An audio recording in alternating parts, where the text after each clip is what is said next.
Bienvenidas, mis mentes inquietas. Felicitarlos por haber derrotado el examen de la sección 3. Y aquí estamos con este mini o micro curso de lenguaje ensamblador para el cracker.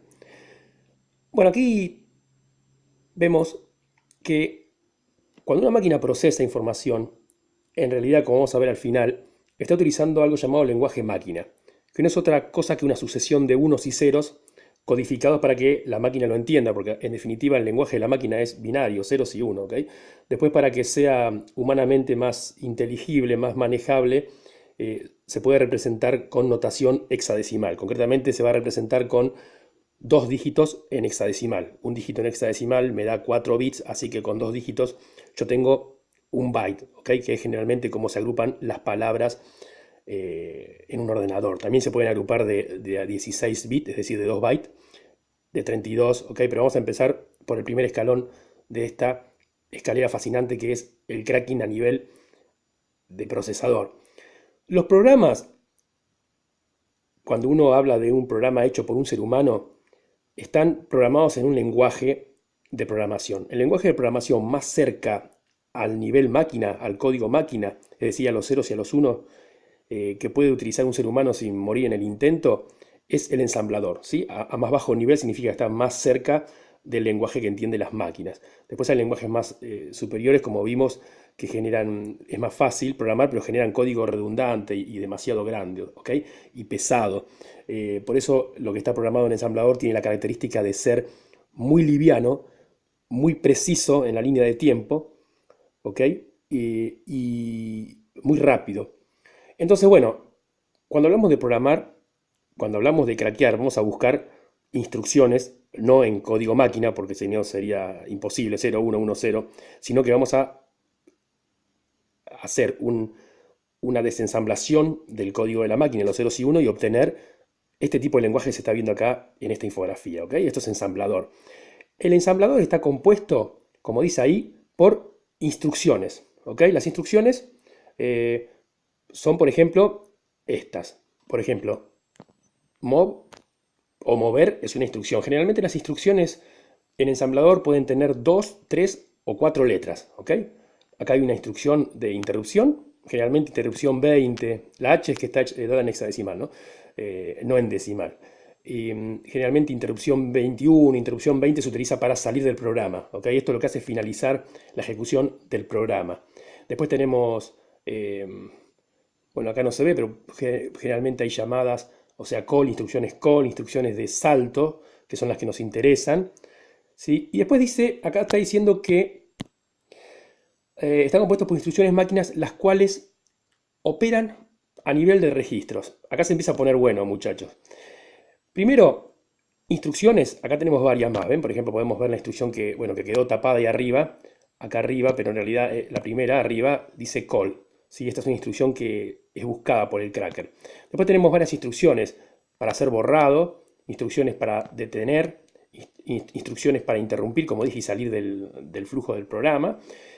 Instrucciones para saltar, estas son las más interesantes, porque hay dos, son dos formas de llamarlas, con dos letras o con cuatro letras. Inclusive se puede llamar diferente aunque tenga dos o tres letras. Por ejemplo, el JE, que salta si una comparación es igual, también se puede llamar JZ, es decir, que salta si la comparación es cero. ¿Sí? Y la otra que nos interesa es el JNE, que también puede figurar como JNZ. ¿Ok? Instrucciones de saltos condicionales e incondicionales, instrucciones de interrupción, de detención, de borrado y la que estaba acá arriba, que nos alcanza a ver, que son instrucciones de salto o llamada a una determinada parte del código, generalmente donde se hacen las comparaciones con algún tipo de algoritmo de ofuscación. ¿Ok? Después está diciendo, un procesador Pentium posee más de 100 instrucciones. Estamos hablando de un Pentium pelado, ¿sí? Después está el Pentium con instrucciones MMX, o sea, Multimedia Extensions. Después existen procesadores con instrucciones SSE y así se le van agregando instrucciones. Así que esta lista puede ser muchísimo más grande. Pero bueno, no se asusten porque en realidad no, no van a necesitar todas para el noble arte del cracking, ¿no? Hablando un poco de microprocesadores, sepan que hay varias arquitecturas, ¿sí? No solamente cuando uno dice arquitectura 64 bits, 32 bits, no, me refiero a que en un principio, cuando uno empieza a jalar del hilo del estudio de los microprocesadores, tenemos dos tipos de arquitectura. Tenemos la arquitectura llamada CISC o CISC, o sea, arquitectura de instrucciones complejas, y las arquitecturas RISC, es decir, de instrucciones más fáciles, ¿sí? Es una especie de concepto opuesto de diseño. Las instrucciones CISC, que son las complejas, tienen como método principal o como estandarte tener muchas instrucciones, un montón de instrucciones para hacer cosas complejas. Entonces hay que aprenderse un montón de instrucciones. Y después, lo que es el RISC, tiene pocas instrucciones de propósito general y si yo quiero hacer algo complejo las voy uniendo. ¿Ok? Voy uniendo 10 instrucciones y genero algo un poco más complejo, pero es mucho más fácil a la hora de aprenderse todas estas instrucciones que hay acá. ¿Ok? Y llegamos a los señores registros. Esto es lo que nunca nadie entiende en un curso de ensamblador, pero eso se los voy a hacer entender. Los registros son áreas de almacenamiento, pero ultra veloces. ¿Qué significa? Imaginemos un registro como un cajón, una caja, cajón. ¿Sí? Depende del tipo de registro, si son banderas, si son registros de propósito general, de segmento, cada cajón puede tener, en el caso de las banderas, puede tener un solo dato, supongamos que los datos sean libros, un solo libro, o dependiendo del tipo de registro, si son estos, por ejemplo, acumulador, base, pueden tener varios, ¿sí? Generalmente múltiplos de 8. Otra cosa que dice que es interesante, dice que los registros son áreas de almacenamiento muy pequeños, comparados con la memoria RAM, pero ultra veloces. Como vimos, siempre que uno quiere acceder y comparar la memoria RAM, por más que sea DDR1000, ¿no? Por dar un ejemplo gracioso, con el núcleo de procesador, que es donde está todo esto que están viendo acá, en realidad el procesador siempre tiene un multiplicador. Es decir, que desde el bus de memoria o desde el bus principal, el FSB, donde ingresan los datos de los puentes de comunicación, siempre para llegar al núcleo del procesador, donde está toda esta serie de artificios técnicos y electrónicos, siempre hay que multiplicar. ¿Por cuánto se multiplica? Bueno, depende de cómo esté diseñado, pero generalmente por 10. Entonces podemos deducir que los registros son 10 veces más veloces que el resto de la memoria RAM. Alguno me dirá, ¿y por qué no hacen la RAM tan veloz como los registros? Y porque se le prende fuego. Por la ley de Joule, cuanto más corriente circule por un conductor, este genera más calor. Y hay una ley también que nace de la conmutación. No se olviden que en realidad estos son interruptores. Se cierra, se abre un circuito como una llave, pero hecha con transistores o con semiconductores. En realidad un semiconductor genera más calor cuando pasa del estado de cortar a no cortar, de cerrar a abrir, de abrir a cerrar. Ahí se genera más calor que cuando está manteniendo el estado en abierto o en cerrado. Entonces si yo hago unos registros que tengan la velocidad que tienen los registros estos, pero que sean gigantes, que en lugar de entrar un libro, 8 libros o 16 libros, me entren miles de libros o datos a la velocidad de la RAM, simplemente se prendería fuego. Todavía no lo han logrado hacer. Así que por eso los registros tienen su razón de ser. ¿Ok? Para el resto salimos al banco de trabajo que es la memoria RAM. ¿Qué más podemos ver de los registros? Bueno, hay registros para uso general. Ahí arriba de todo se ve que dice flags, banderas. Los registros de estado son como semáforos, que pueden tener un solo valor, un 1 o un 0, estar encendidos o apagados. Y bueno, ¿para qué sirve? Bueno, los registros de estado muestran como un semáforo, como una señalización, los estados del microprocesador, ¿sí? Por cualquier... Es bastante complejo, ¿sí? Pero esto no lo tenemos que saber para craquear. Después, ¿qué tenemos? Por acá. Acá tenemos los registros de uso general. ¿Por qué todos tienen en común la H, la H, la H, la H, la L, la L, la L? Bueno, esto porque los registros se pueden hacer referencia por la parte alta del registro o por la parte baja. ¿Qué quiero decir con esto? Imaginemos, dijimos que los registros son como cajones. ¿Ok? Acá tenemos un cajón, que en el caso de estos registros que estoy mostrando de uso general, no son como las banderas que tienen un solo libro, sino que pueden tener varios. Bueno, direccionarlo, llamar al registro acumulador, que es el A, por la parte alta, ¿sí? Accumulator high o accumulator low, es como si agarro el cajón este y le hago una división y pongo libros abajo y libros arriba. El registro es el mismo, por ejemplo es A X si no especifico, pero si yo quiero la parte alta, estoy haciendo referencia al registro A high. Y si quiero la parte baja, al registro A low, o sea, bajo. ¿Ok? ¿Qué son estos registros? ¿Y por qué tienen unas letras tan simpáticas? Bueno, el registro A, ¿sí? referenciémoslo como AX, ¿sí? AX vendría a englobar tanto el alto como el bajo, ¿no? Acá está. El registro AX es un registro acumulador. ¿Para qué se utiliza el registro acumulador? Bueno, para hacer operaciones de suma, de resta, de comparación lógica, algo y algo, algo o algo, y también para almacenar los resultados. Vamos a hacer un pequeño programita ahora en ensamblador, en la parte práctica, y van a ver que cuando yo sumo el contenido del registro AX, o le doy un valor al registro AX, y después lo sumo a otro registro, por ejemplo el registro base, el BL, si lo sumo, el resultado lo vuelvo a guardar en AX, no lo va a guardar en BL o en BH. ¿Ok? Así que por eso se le dice acumulador, acumula resultados.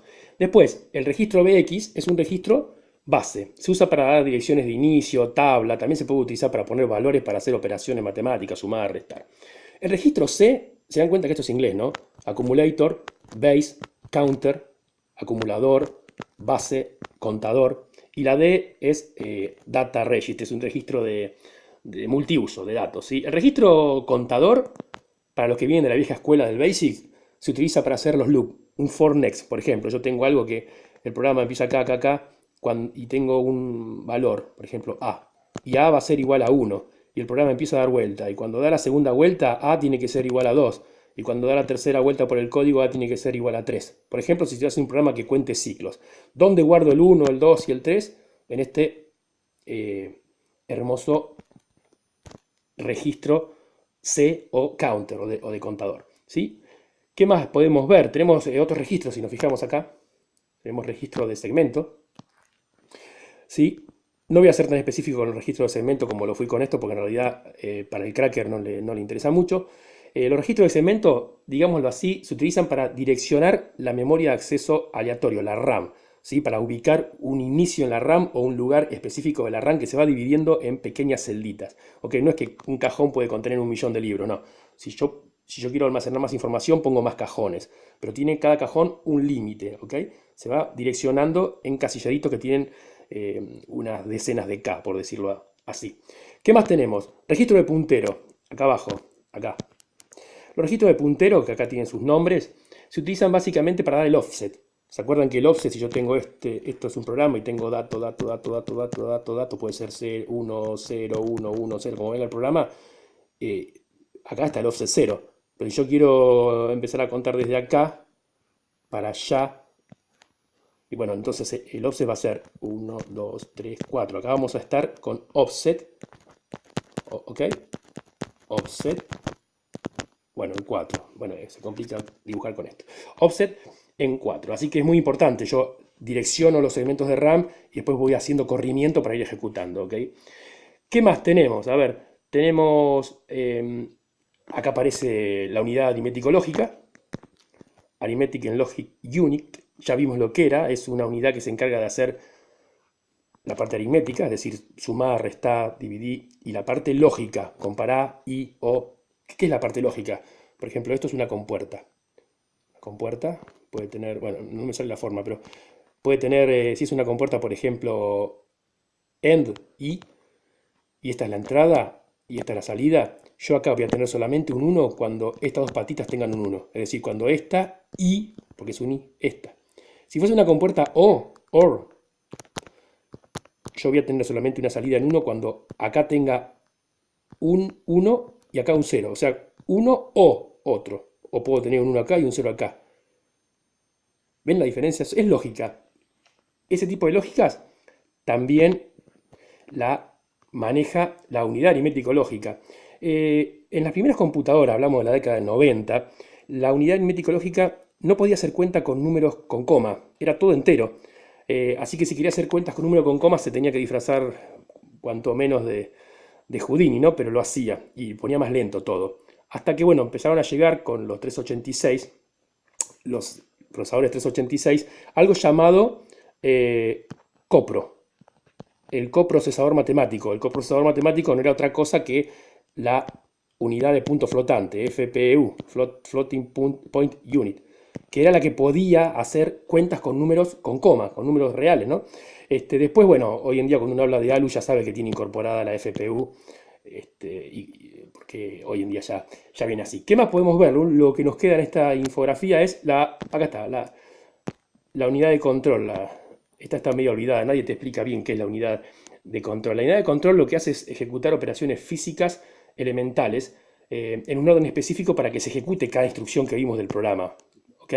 Esto tiene compuertas, como vimos recién, y entonces va pasando todas las señales para que una instrucción, por ejemplo, sumar, add, que es una instrucción de suma, termine haciendo lo que tiene que hacer con los datos y ninguna otra cosa. ¿Ok? Y esto está regido, muy regido por un reloj. ¿Ok? Por el reloj del sistema, como un semáforo. Así que es muy, pero muy importante. A esto también se le puede llamar, en ciertos contextos, microcódigo. ¿Sí? Bueno, después tenemos el bus interno. El bus, este no es otra cosa que cables que conducen la electricidad. ¿Sí? Pueden conducir en paralelo o en serie, es decir, muchos datos juntos con un permiso del reloj que le dé la unidad de control. O si es en serie, va a mandar un dato, va a esperar el próximo permiso, el otro dato atrás, el próximo permiso, el otro dato acá atrás. ¿Ok? Para darle un ejemplo. ¿Qué más dice? Yo creo que ya estamos bastante bien. Acá a la derecha dice los registros flag o bandera solo pueden valer 1 y 0 y muestran los estados de ciertas operaciones. ¿Sí? Esto ya lo vimos. Por ejemplo, si hago una cuenta y tengo resto, puede llegar a prenderse alguna flag de estado, por decir así. Bueno, y acá voy a desmitificar a cierta gente que dice que es gurú y habla de que está programando en código máquina. Si está programado en código máquina es un alien, no es un ser humano porque es casi imposible. El código máquina no tiene nada que ver con el código ensamblador, como dicen los que creen que saben.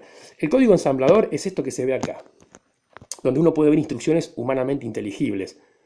Mover, move, sumar, add, hacer una comprobación lógica, esto es un SOR, poner un valor, push, hacer una comparación, JNE, ¿sí? Si algo no es igual. ¿Ok? Y hay algo llamado compilador, que es un programa, que cuando el ser humano programa en esto, que es un poco más entendible, el compilador lo que hace es pasar cada una de estas instrucciones a su equivalente en código de máquina. Esto sí es código de máquina, que como ven no tiene nada que ver con esto. Entonces dice, bueno, a ver, move L y todo este valor de acá, ¿a qué es igual? Esto está dado en hexadecimal. Es igual a H9221100FF. La instrucción de abajo, el add, es igual a 01, ¿ok? CA. ¿Y qué hace? Los pone uno a continuación del otro, por eso acá arranca en H92200FF y después le pega lo que le sigue, 01, CA, y te hace un bloque de instrucciones que en realidad esto no es otra cosa que ceros y 1, 1, 0, 0, 1, representado, como dije, en notación hexadecimal para hacerlo humanamente más entendible. Y después todo esto que entiende solo la máquina, te lo empaqueta en un hermoso archivo, en el caso de Windows llamado .exe. ¿Sí? Por ejemplo, puede ser un archivo que se llame mi primer programa .exe. Eso es un archivo compilado que tiene adentro código máquina, que no tiene nada que ver con esto. Para lograr, ¿se puede lograr esto? ¿Se puede lograr tener el código en ensamblador a partir del código máquina? Alguno podría pensar que si yo tengo una máquina con una manija, una manivela para hacer salchichas y pongo los cerdos de un lado y giro la manivela y salen las salchichas, si giro la manivela en sentido contrario no se reconstituyen los cerdos, pero en este caso sí, se reconstituyen. Es decir, se puede llegar a partir de esto, de esta secuencia de ceros y 1, a obtener este código. ¿Sí? ¿Cómo se hace? Se desensambla. ¿Ok? El lenguaje ensamblador se compiló y se obtuvo esto. De esto yo desensamblo y puedo obtener el código principal. ¿Sí? Bien, vamos a ver un poco de práctica. Es un poco larga esta clase, pero creo que a mí me encanta y como no puedo por con mi genio, vamos a hacer un pequeño programa, aunque sea que sume dos numeritos.